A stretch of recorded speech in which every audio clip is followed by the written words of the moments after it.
So we're going to begin with an interview of Brigadier General Reserves Shumel Tzuker. He is somebody who you will have noted from his bio, has a wealth of experience. He's an extremely candid, open fellow. We traveled to Washington, D.C. together some months ago about the New State Solution. And I can say that whenever you were there with me, I felt strengthened and challenged at the same time, which is quite a rare combination. And I appreciate you being here, especially on Chag. And I'd like to begin just a little bit by setting the stage. I'm going to interview the General for about 40 to 45 minutes and then open it to your questions. You can ask about anything. Some of the things that the General says you may agree with, others you will not agree with. But the point is to have an open discussion and conversation. And I don't know what most of the answers are going to be. So I don't know where I stand. As usual. As usual, exactly right. I would ask you to speak loudly so that everybody can hear you. And I think I'll begin by asking you to tell us a little bit about your background, putting the military aside, because we're going to get into that. Where are you from in Israel? What's your background religiously? Where do you live now? Children, grandchildren? Let us know a bit about you. Okay, good morning. Thank you for the opportunity to speak in front of you. I prefer to speak Hebrew because my English is not so good, but that's the situation. Okay, I was born in Israel. I'm 70 years old. You are younger than me. I was born in Ashkelon. Ashkelon is a city, nice city. You can read about this city in the Bible. It's about 15 kilometers from the Gaza Strip. And I'm married with 3 children. The eldest one is almost about 47 years old, 6 grandchildren, served in the military in 18 years old, like everybody in Israel has to go to serve in Israel. It's a problem for the mothers, you know. Every mother knows that in 18 years old, her child or my children will serve in the military, and we are not playing games in the military in Israel. That's the situation. Started in a reconnaissance commando unit named Shaked that belonged to the southern party in Sinai. Was wounded few times. My left hand is not something like that. And from then, I had the privilege to be the commander of the troops in every front line, meaning in the West Bank, in the Gaza Strip, and in the northern front line. But in those times, we have been inside the territories, meaning in Gaza Strip, we have been inside. The troops were located inside Gaza, meaning in the refugee camp, like Jabalia, like El Burej, those places. And in Lebanon, in the security zone, when we have served in the security zone inside, meaning in strong points like Beaufort, Lat, names that I don't know if you are familiar with them, but we have been inside. There is a big difference between being inside or being outside. Today, the troops are located outside, in the periphery, not inside. It's easier today to enter to the Gaza Strip is a big operation. In those times, we have been there. And I was retired about 10 years ago, maybe a little more. And after that, I served in the Ministry of Defense as the deputy of the Director General, and I was the head of the procurement directorate, meaning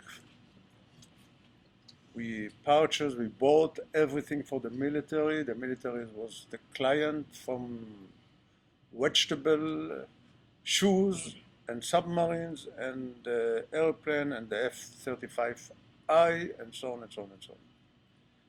Today I'm retired, about 2 years I'm retired. I hope to be retired, but it's not like that, because I'm today a chairman and a CEO of 2 industrial companies, give lectures in Bar-Ilan University, and advisor for some kind of companies. That's, in short, words, my background. Thank you. So let's get into a couple of the points, because what I want you to do is to bring some clarity and crystallization to some points that haven't been mentioned. So on day 1 in Israel, or day 2 in Israel, they were briefed by General Tibon about Lebanon, on the Lebanese border in Mitzpeh Dado. And there he spoke about the doctrine for the future, what will happen in the next round, or what could happen in the next round. He knows about that? He knows about that, and he of course is speaking about a border with a country that we have been out of since 2000, since we withdrew in 2000. Before then, as you said, we were in there. Then they've also gone down to the Gaza Strip and had a briefing overlooking the Gaza Strip, which is a place that we've been out of since 2005. So let's start with... briefing. That was Avishai Levi from Tel Aviv. What they are knowing about Gaza Strip? Well, this is actually the point I want to get into. So the general, if you heard, said, "What does the pilot know about the Gaza Strip?" Now, this is actually very, very important, because you have a particular view on how to deal with the Gaza Strip militarily, and it seems to be that the doctrine of the IDF is to primarily use the Air Force when it comes to dealing with the Gaza Strip.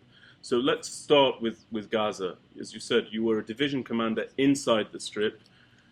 What's the main advantage of having troops inside the areas when it comes to intel and operations? Start with Gaza, and then we'll move maybe to Lebanon, if you would. To be inside or outside, it's a political question. To control what's going inside, you have to be inside. But there are some other aspects to come to decision to be inside or outside.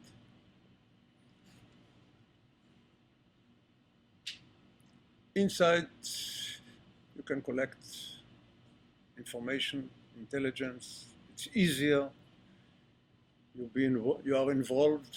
You can talk with the Palestinians. I remember myself in between some kind of extreme situation. I talk with the young people, the young Palestinians, having the idea of them, what they think about Israel, what they think about themselves. So, and in the same time, you can be hit easier by them when you are inside than outside. But the facts are that today when we are outside, we are hit by rockets, our cities, our civilians. I don't know another country around the world that suffered from rockets, and only a few months ago we suffered from about 750 missiles, rockets from the Gaza Strip. We seem to be the superpower in this area.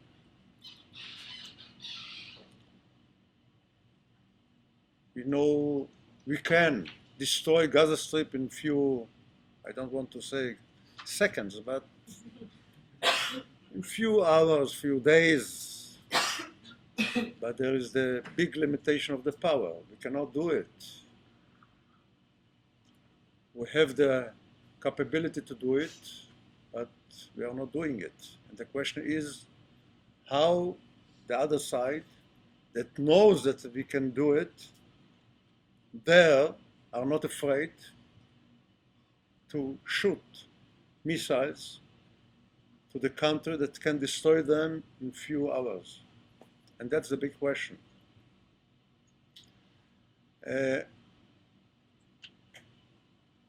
I don't remember when Israel or the IDF really succeeded to win the battle. And you know, this a very, very strong sentence here in Israel, because if you ask the politician, everybody say that we are in the safe side, the deterrence is the most important thing. But in my opinion, to win the battle, you have to be with the boots on the ground. And long time, we didn't have the opportunity to see it. I remember the Six-Day Wars or Yom Kippur War. You can see a lot of Arabs, a lot of people, a lot of their leaders going out with a white flag and with hand up, surrounded. And today, I don't remember a picture like that. Today we prefer to use the Air Force, to use the artillery, and not to use the army. And the question is why? Somebody has an idea why we don't use the army. We put a lot of money, many tanks, and we don't use the army. Why? Somebody can help me because I don't know the answer. Please. Sir, Isaiah Sampson from the United States Air Force Academy. I think maybe one of the reasons is because tired of people dying, maybe. So,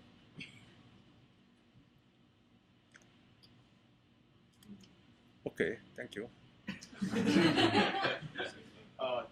Chief Goldstein from the Virginia Military Institute. Maybe the outside world likes it better when there's not ground troops in the enemy area.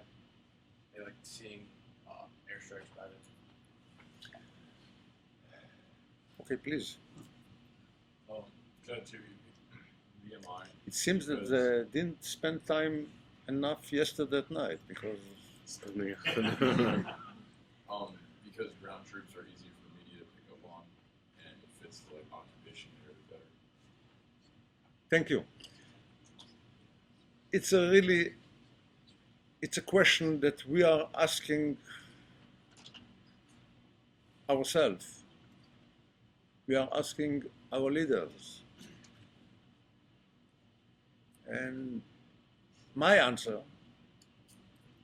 and I am now a private person, it's a question of the decision maker. The decision maker, the government, the politicians are afraid to be criticized when the media brings some bad pictures, like some soldiers that were killed or kidnapped, and they try not to be in situation to explain the people in Israel why a tank was exploded and there are 2 soldiers that are missing. And to come a decision like that, you know, it became in Israel that an Israeli soldier that was kidnapped become to be a strategic issue in Israel. One soldier, and of course, it's a bad situation. Nobody wants that his child or her child will not come safe back home after serving the military. And everybody doesn't want to come to a situation like that. But everybody has to know that the military is not a game. Like business. When you are in a business, you have to know that you can lose some money. And when you are going to a combat field, you have to know that in a situation like that, something bad can happen.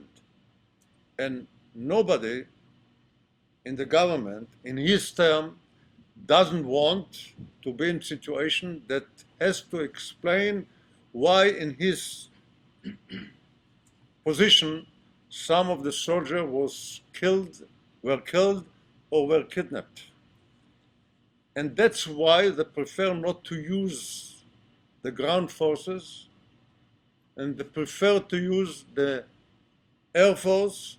It's more safe, or the artillery, meaning to have the battle from a distance and not to be involved with combat field and so on and so on. And Gaza Strip, for example, is a good example. It's a very, very simple situation for the IDF. The territory of Gaza Strip surrounded. It's a very close territory.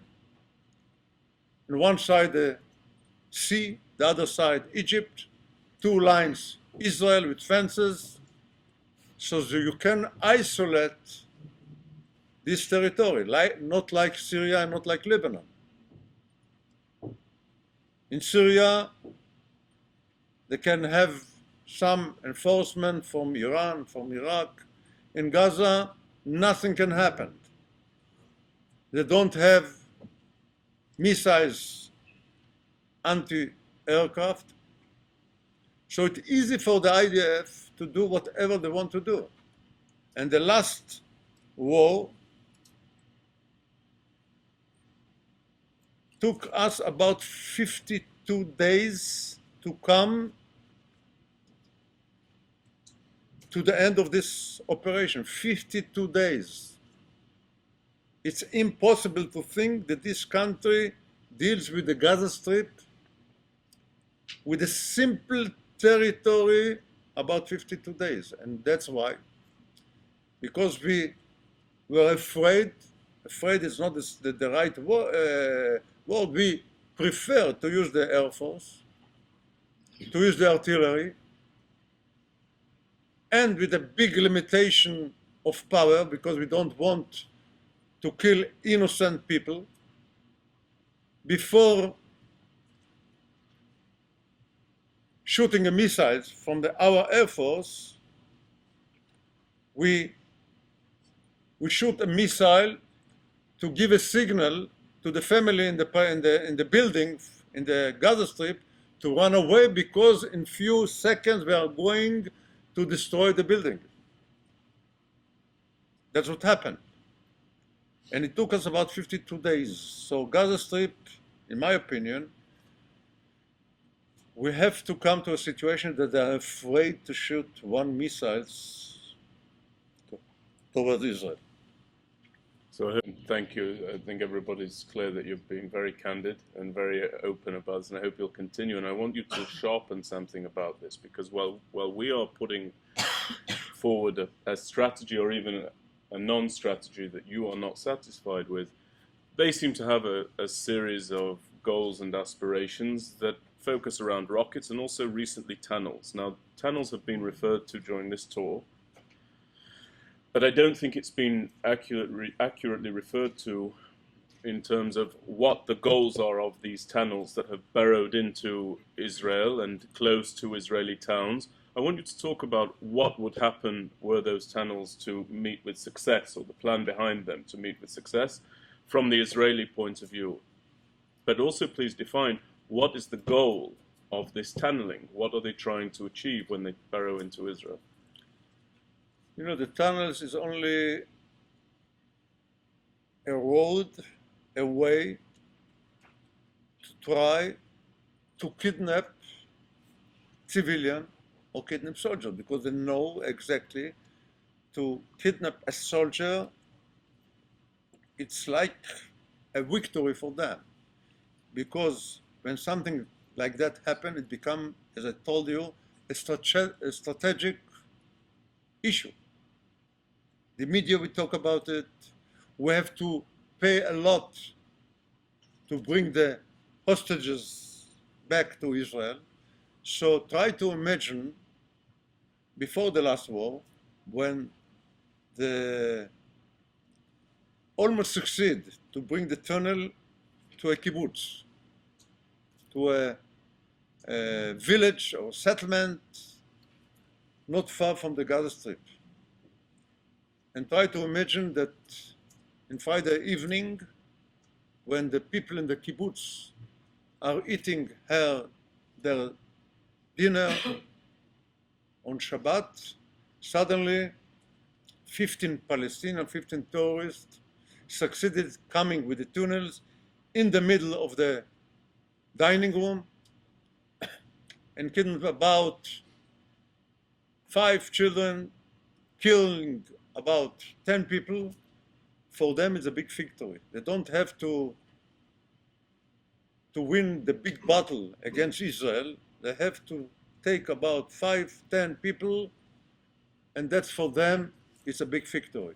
Because they know that in a case like that, the government can fall, a lot of criticism inside the media, so the goal of the tunnels is not to win Israel, to trying to take some kind like Shalit, one soldier that was kidnapped, and you can imagine what happened in Israel when they succeeded with a tunnel to kidnap one soldier. And with this tunnel, they tried to enter some villages and to take some civilians and of course to kill some civilians from Israel. That's the goal of them. And what we are doing is we try to block this tunnel. It's not, with this tunnel, they are not going to win the battle, but they can win some kind of important points in this kind of battle against Israel. But if those tunnels meet with success, in other words, supposing they enter a yishuv, a community close to the Gaza Strip, and they kill women, children, men, and they kidnap a number of those women, children, men into the Gaza Strip. Incidentally, ladies and gentlemen, you should be aware that these tunnels, when they were unearthed, they were found to have sedatives within them. People who were moving were found to have plastic handcuffs. The goal was specifically to kidnap, and I believe specifically over the New Year's celebration a couple of years ago when everyone was at rest. What would the IDF reaction be in that case? And does it require some sort of dreadful circumstance for the IDF to finally react to what's going on in the Gaza Strip? No, we don't have a good solution, really, in a case like that. Meaning, for example, try to imagine that I am a soldier, that I'm sitting in an observation point or sitting in a tank and trying to protect the border, and suddenly I see some terrorists succeeded taking one of my soldiers and begin to escape to the Gaza Strip. What I'm doing? I begin open fire. If I open fire, I will kill my friend. I will kill an Israeli soldier. Nobody say clearly. Nobody. I am talking about the commanders. There is no a clear command what the soldier has to do in a case like that. So in a case like that, the commanders or the prime minister rely on a decision in the ground of a soldier. If I open fire and kill the terrorist and kill the Israeli, maybe it's a good solution for the politician, for the government, because there is no case. We can explain what happened, and that's it. But in a case that it succeeded to take some kind of civilians, now it's only a question of negotiation, because if something like that happened, in the first seconds, I'm sure that immediately will begin to shoot the artillery, to send the UAV, to send the Air Force, and destroy, many, many buildings, and destroy a quarter from Gaza Strip. But after a few days, we cannot destroy, we cannot kill innocent people. And now we enter to a phase with negotiation that can take about 2 years, 3 years, 5 years, and that's what happened in a case like that. So, There is no a clear solution in a case like that, and they know that this is what we call the ace in a poker game for them. the ace in the hole. Yeah. So I want to just clarify this. In 2006, just before the Second Lebanon War, there was a soldier by the name of Gilad Shalit who was kidnapped. This is the soldier to whom General Tzuker is referring. On the border with the Gaza Strip. His name was Gilad Shalit. He was held in captivity, was it for 5 years, 6 years? Yeah. And there were how many prisoners, including murderers, who were released from Israeli prisons to bring back? It was over 1,000. I think it was 1,200. Rosita, you might remember the number. So that's what the general's referring to when he says that one soldier becomes a strategic asset for the Hamas. Now, I want to move a little bit. By the way, there's a lot I'd like to ask you about. I'm not going to get to it all, and I want to make sure that our guests have the opportunity to ask you. I do want to ask you about your frustration with a 52-day campaign in the Gaza Strip. Tomorrow they'll be hearing from Brigadier General Zvika Haimovich, and Brigadier General Haimovich is the immediate past commander of the Air Defense Forces. So he is responsible for the Iron Dome, David Sling, the Arrow system, and so forth. Now, the Iron Dome is one of the most celebrated developments for the State of Israel and the Israel Defense Establishment in recent memory. It's a great story. It's a great story in Israel. It's a great story in America. It's a great story about the coordination and cooperation between the two. But I look at the Iron Dome in my own personal perspective and I wonder, is this a strategic asset or is this a strategic impediment? Because it can seem to one who observes these campaigns in the Gaza Strip that the Iron Dome leads to a position of what's called analysis paralysis, where there is endless amounts of time for politicians to think about, including in the Security Cabinet, what should be the plan, because rockets are being fired in the air, but they're not hitting civilians. And therefore you go from wars or campaigns that typically would last 6 days, 20 days, 30 days, to a non-conclusive campaign, such as Operation Protective Edge, that lasted 52 days against the same enemy, with the same lack of conclusion, with the same foreboding sense at the end that we will be back there again in 2 years or 3 years. What's your view on the Iron Dome? Is it a strategic asset or liability? For clear, it's a strategic asset. So tell us. It's a strategic asset because the government have the opportunity not to react immediately with full power, because it gives them the opportunity to think, to come to a decision, not to react after 700 missiles. And because of the Iron Dome, because that nobody was hit extremely, and I say nobody, I'm meaning it was not a disaster. It was not a disaster after 700, 750 missiles. So around the world, they are very, very cynic, and they say, okay, the other side, the Palestinians suffered from our missile, from our bombs, and from our side, nothing happened because of the Iron Dome.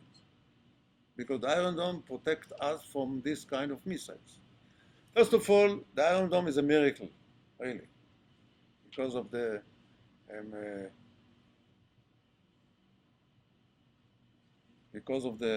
brain of the Israeli. Somebody say about the brain of the Jews, you know, to produce or to develop things like that is a miracle.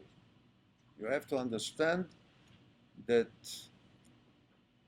they can shoot about 10 rockets, 10 missiles, and the Iron Dome will target only one of them, the only one that analyzed that this missile from the 10 is going to hit an urban area, meaning in less than seconds, this Iron Dome has to calculate, the computers has to calculate what kind of missile is going to be a threat, it's going to be a danger for our civilians. It is very, very difficult to do it in the atmosphere, a lot of fire outside, and this kind of our missiles is going to hit only the one that's going to be the danger one from the 10 or from the 20 or from the 30. So it's a miracle. It's a miracle that Israel developed. And unfortunately, we cannot sell it. Nobody wants to buy it. Only South Korea maybe,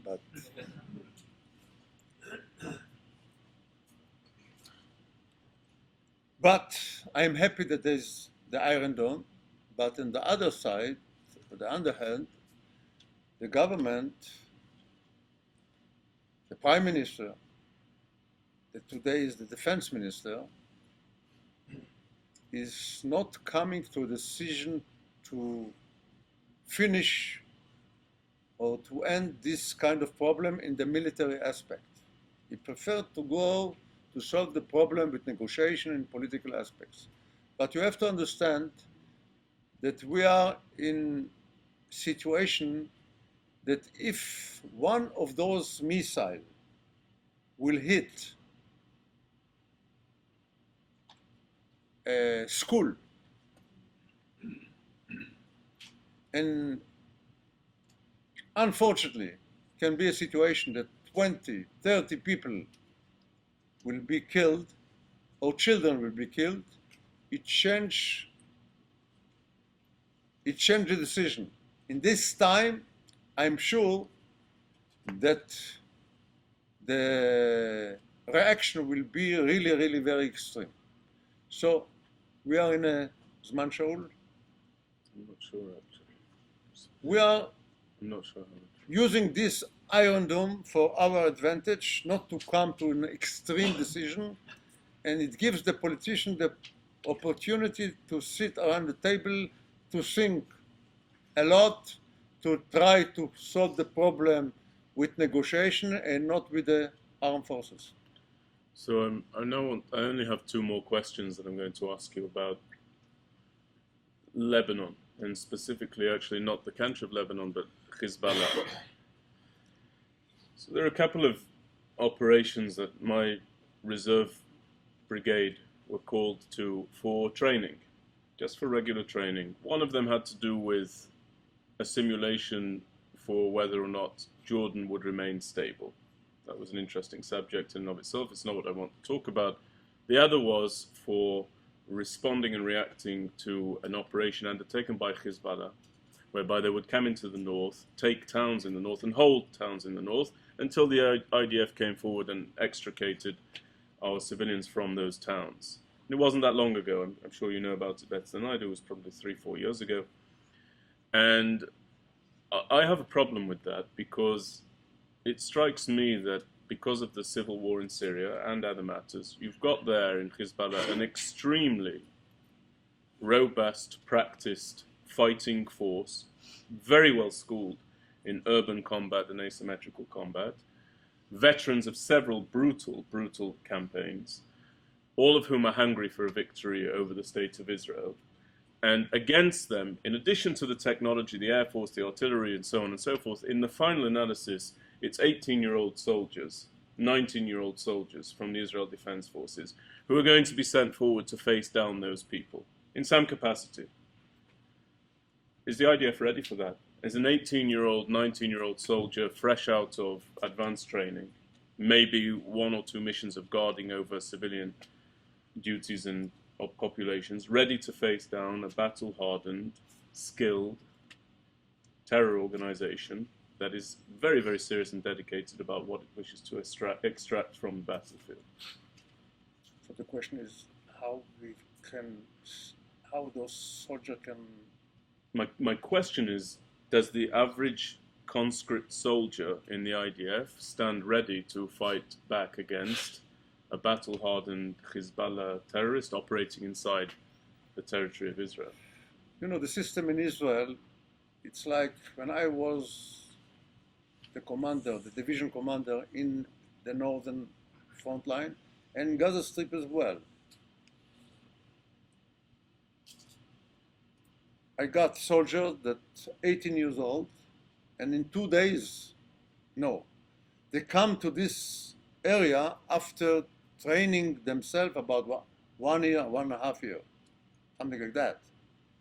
And coming to this area, about 19 years old, not 18 years old. 18 years old, they enter to the military, practice themselves, training themselves about 1 year, something like that.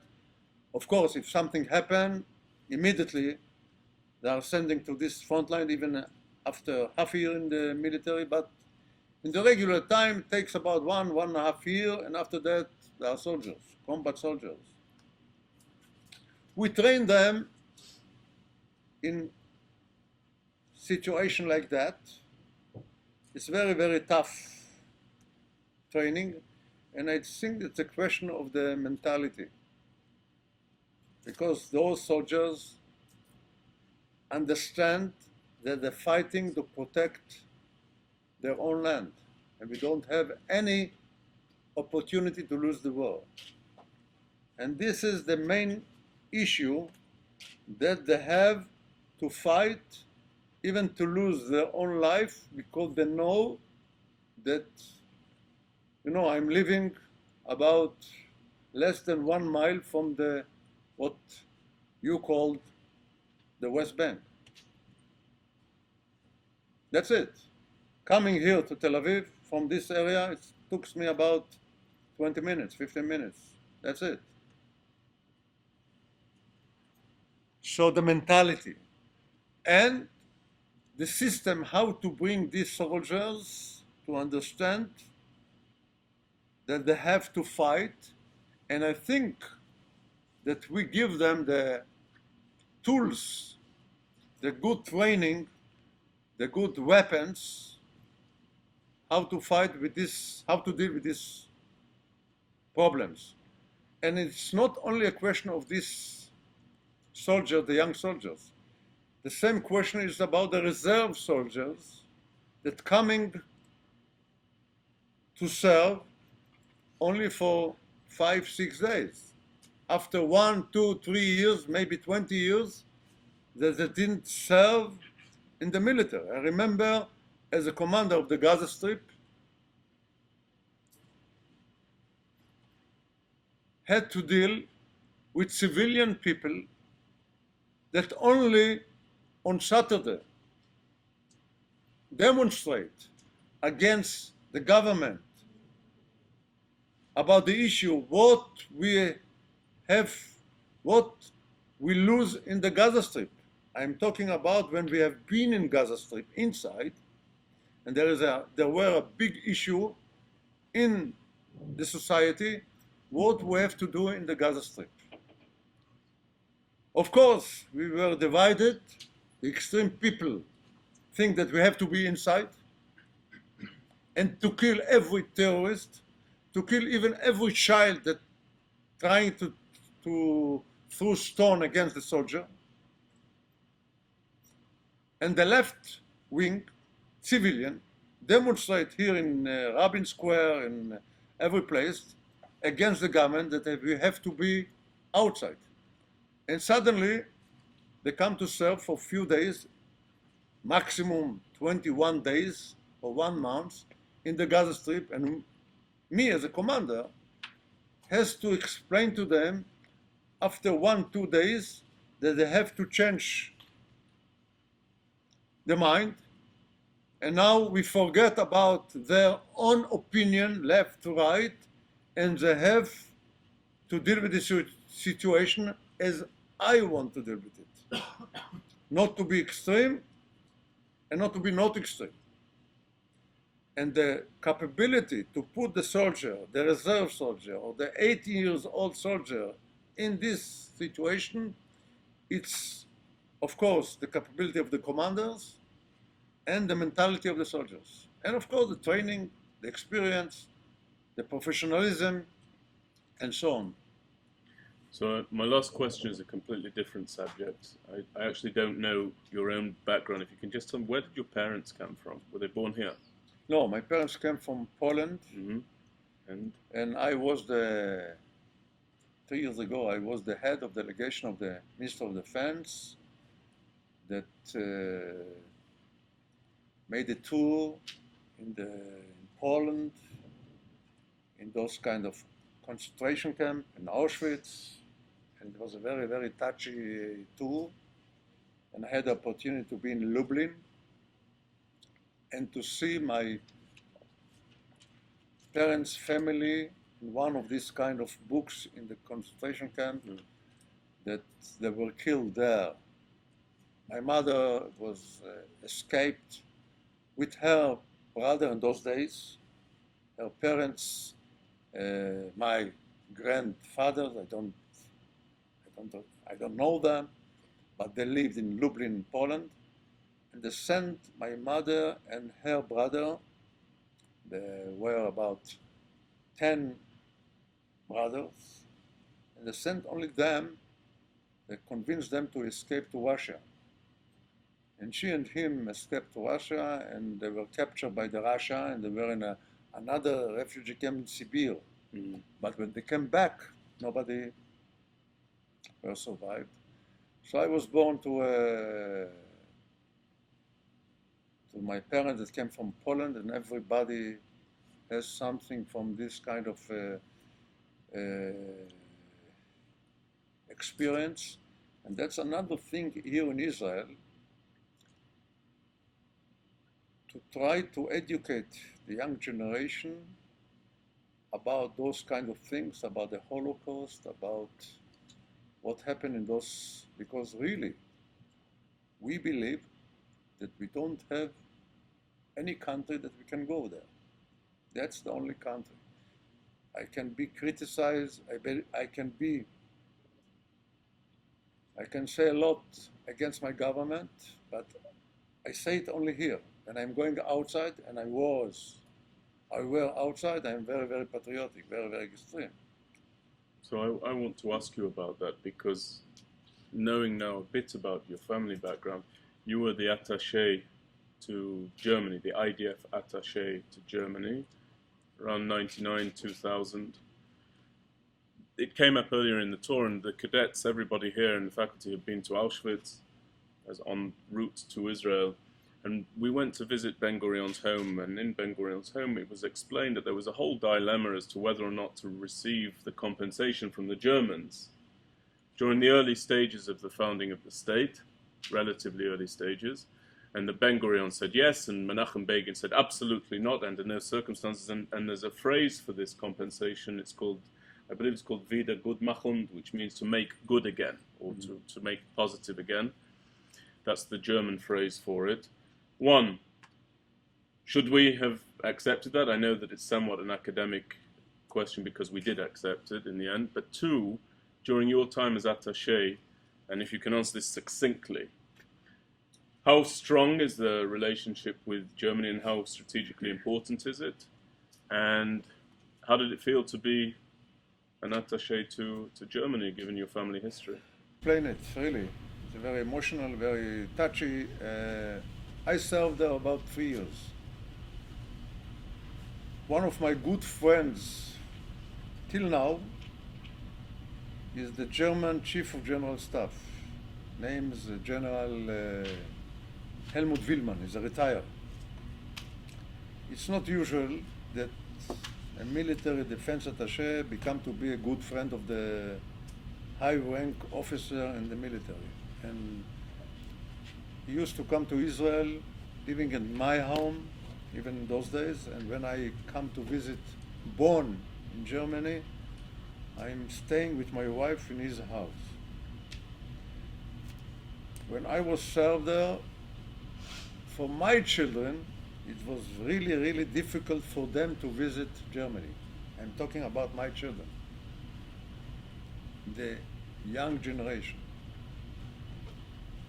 Because they heard about the stories, about watching about a lot of movies about the Holocaust,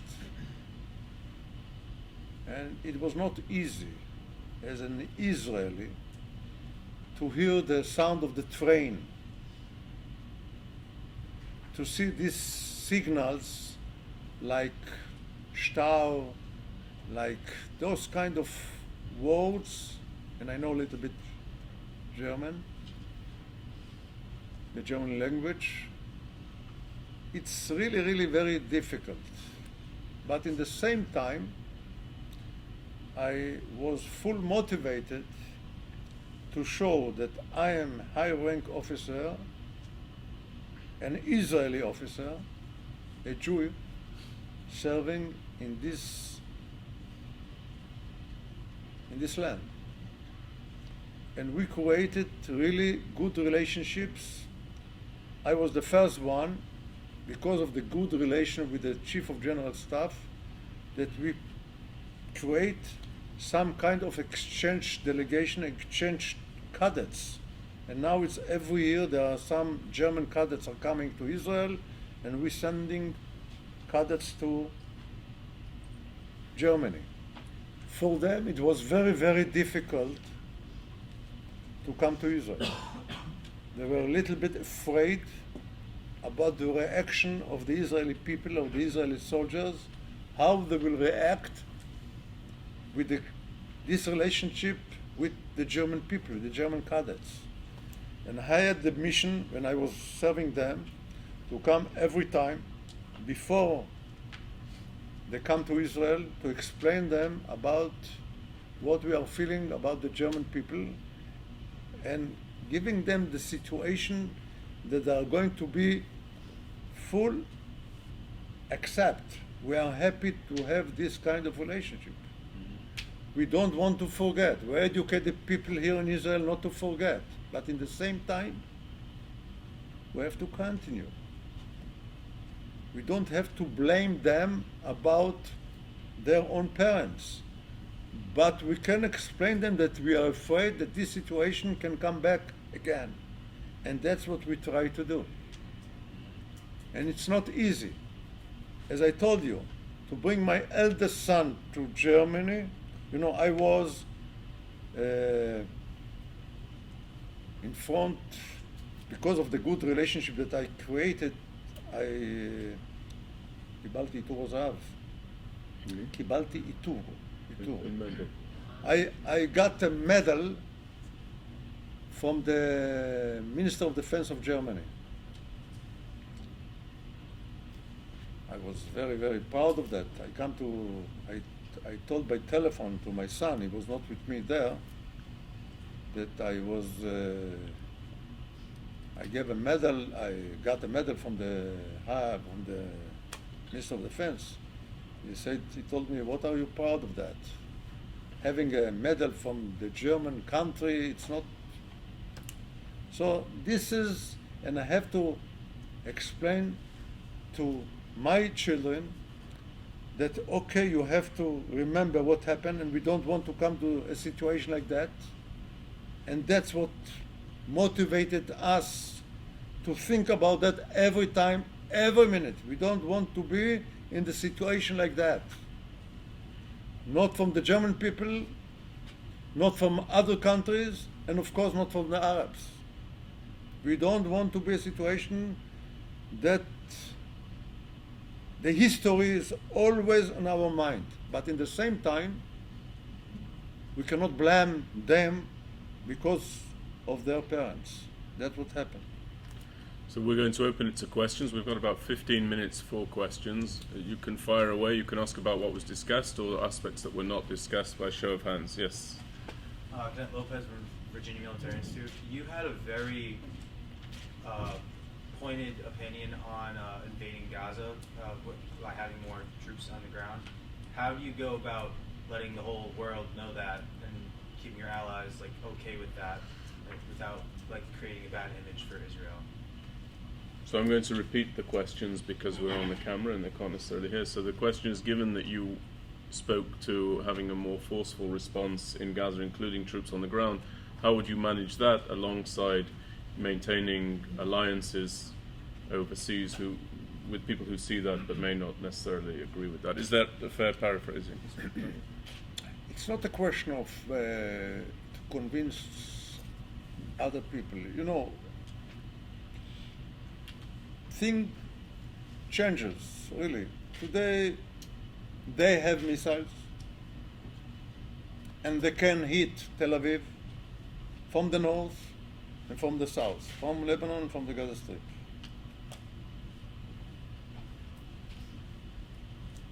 And we are afraid to lose soldiers in the same time. But the question is how you can win the battle. This is the question. It's not that I have to convince some other countries or alliance that it's a must.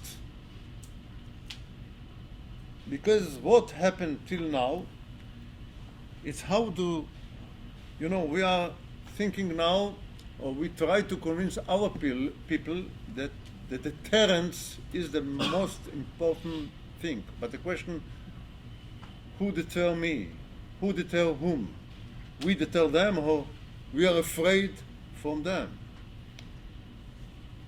Because of that, I'm sure that if we send the ground forces, and the ground forces, the army, will be inside, killing their leaders.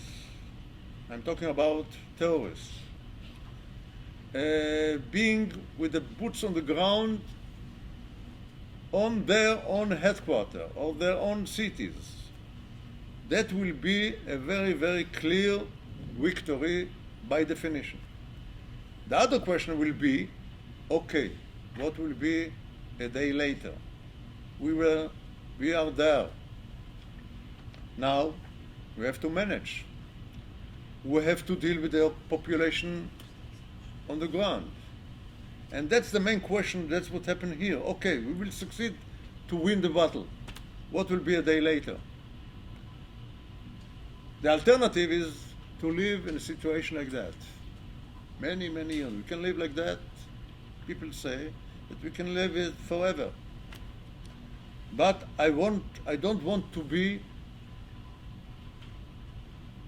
I don't want to live in the southern area that suffered from balloons,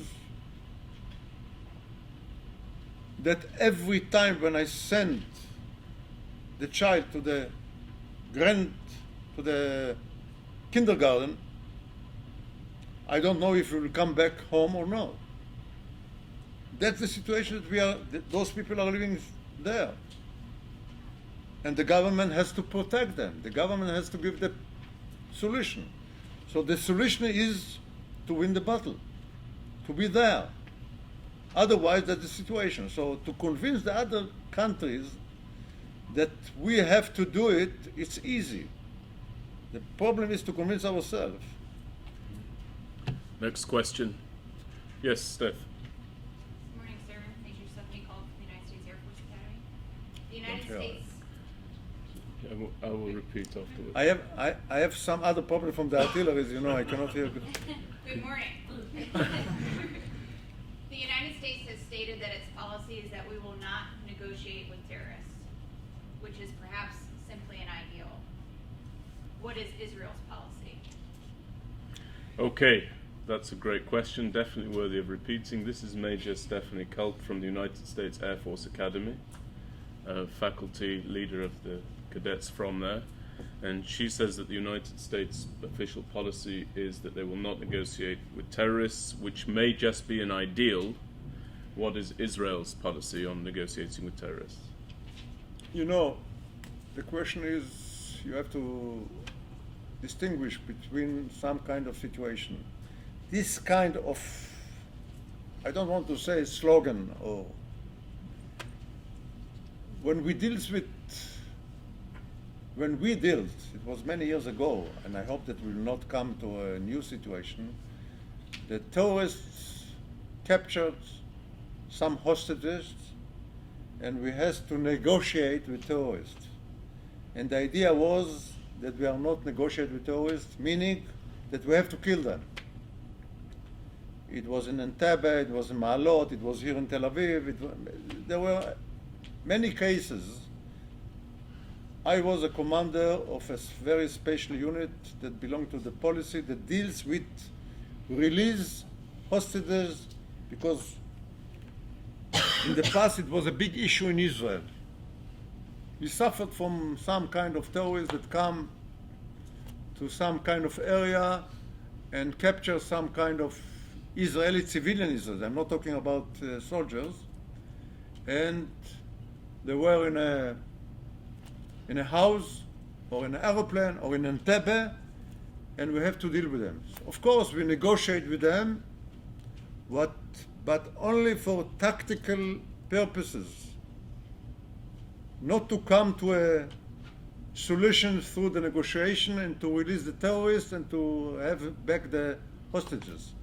Meaning, in those times, we negotiated with them only to take some advantages, to locate our snipers, to think about these kind of things, to win some kind of time, till we come to a readiness and we attack them and kill the... So in these cases, I say, and my opinion is that we don't have to negotiate with them. But I'm talking about this kind of situation. In other situations, like we are now here in negotiate with the Palestinian as a whole to solve the problem.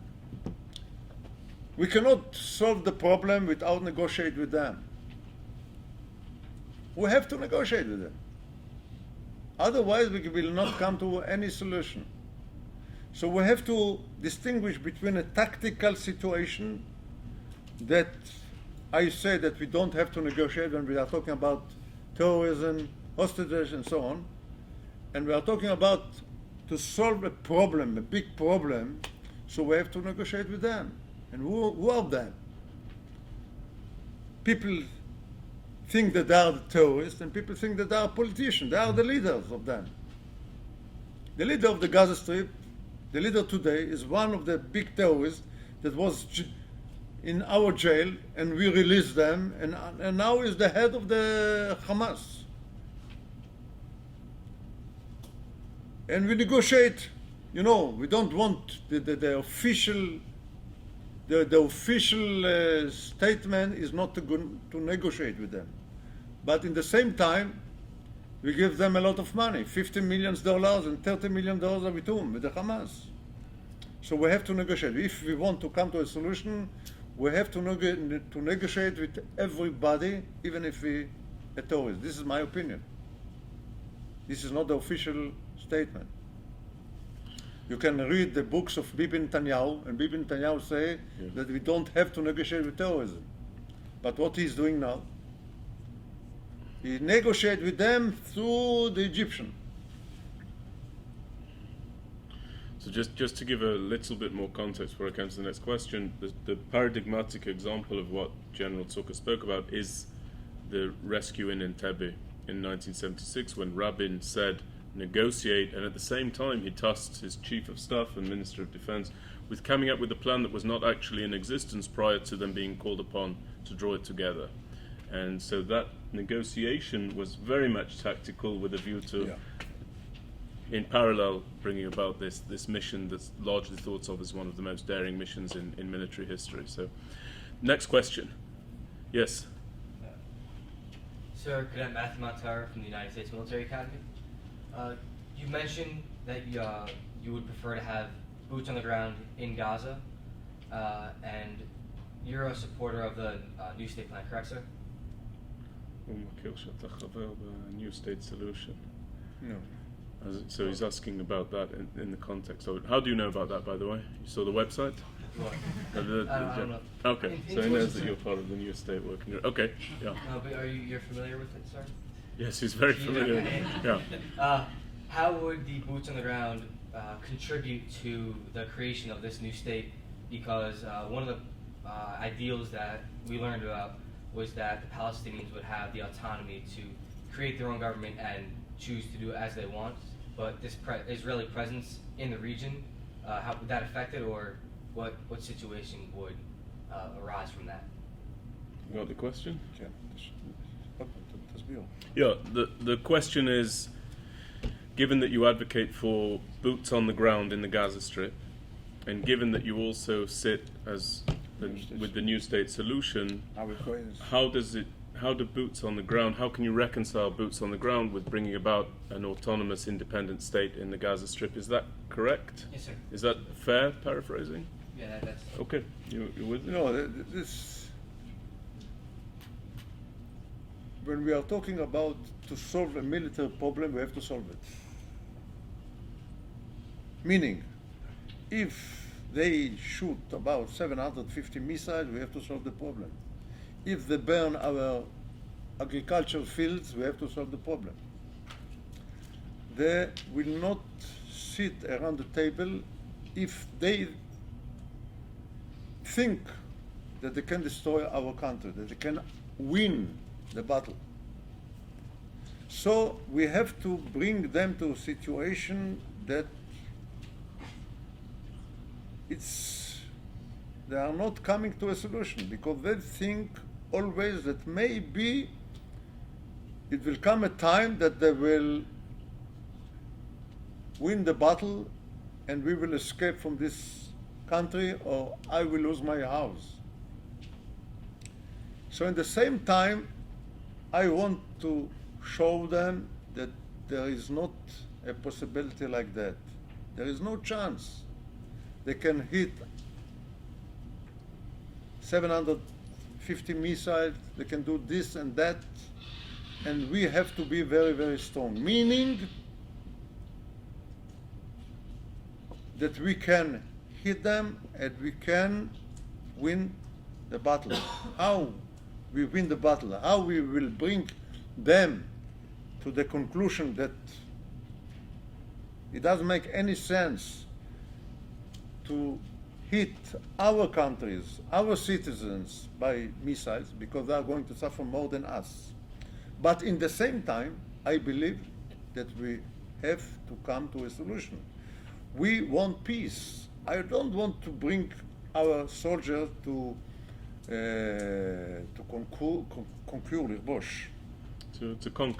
conquer Gaza Strip. I don't want to be there, only because I don't have a chance. I want to be there, but to go out immediately, to show them that they cannot win the battle. But in the same time, I want to create a situation to bring them to the peace table and to speak about peace.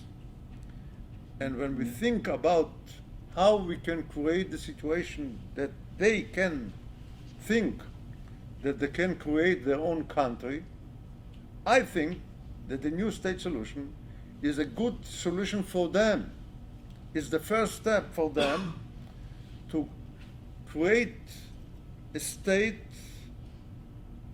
in Gaza, and not only in Gaza, maybe to extend the territory in Sinai, to convince the Egyptian to do it, to create for them good economic situation, and to give them some kind of hope. Because today, to live in Gaza as a Palestinian is without any, well, they have to do it. They cannot go to a movie. If they want to visit a country abroad, it's almost impossible. So to give them some hope, they have to think about them, and we want to give them the opportunity. What the meaning of opportunity? Economic improvement, some kind of a bigger statement. There are a lot of problems about the West Bank, about this and about that. But if we are in a war situation, I want to win the battle, meaning to be with the boots on the ground, and after that to think what's going a day later. But in the same time, I want to speak, I want to create good condition for peace. I want peace, really. I don't want Gaza Strip. I want to give them a state, but the question, what kind of state? A state that we can live together, and not to think that they build a state only in the meantime, and after that they want to create their own military, their own tanks, their own air force to destroy our country. I hope that I give was the answer.